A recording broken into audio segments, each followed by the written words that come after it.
আমি একটা নির্দিষ্ট সূরার আলোচনা ধরেছি, কারণ আপনি যদি না করতে দেন তাহলে বুঝবেন।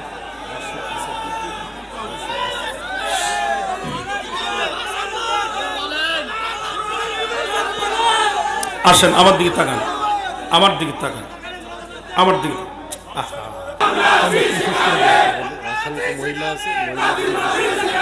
শেষ করে দেবো। আপনার ইউটিউবে দেখেন না, আমি এখানে কথা ভুল বললাম কোনটা আমাকে বলো। তাফসীর তো খোলা আমার সামনে, কথা না বলতে গেলে মনে করি অসুবিধা। আমি একটা নির্দিষ্ট সূরার আলোচনা ধরেছি, কারণ আপনি যদি না করতে দেন তাহলে বুঝবেন।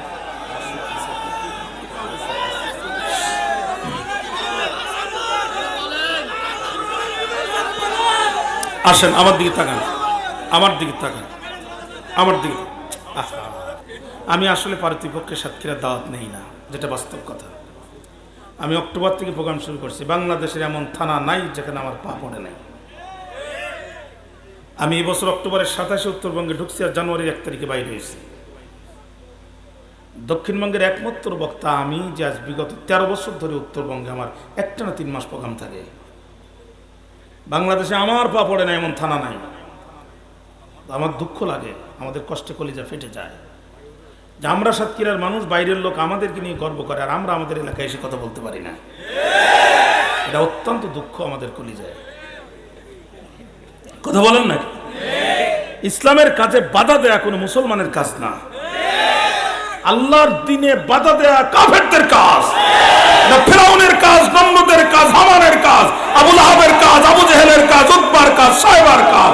যুগে যুগে কাট্টা কাফেরদের রক্ত যাদের রক্তের মধ্যে ঢুকেছে, ইসলামের কাজে বাধা দিতে তাদেরকেই দেখা গেছে। আমার ভাইরা, তাহলে আবু লাহাবের 1 নম্বর অপরাধ কোরআনের দাওয়াতে বাধা দেয়া। আসলে এই জাতি এতটাই বোকা, এই জাতি ওয়াজি বোঝে না, এই জাতি ওয়াজি বোঝে না, ওয়াজি ওজন করতে পারে না। ফালতু কথা শুনতে শুনতে এতটাই অভ্যস্ত যে কোরআন হাদিসের নিগুড় তথ্যের আলোচনা শোনার মতো বিবেকও নাই, বুদ্ধিও নাই, মেজাজও নাই। মিসাই আমরা টুপি আর পাঞ্জাবি লাগাই, মিসাই মুসলমান।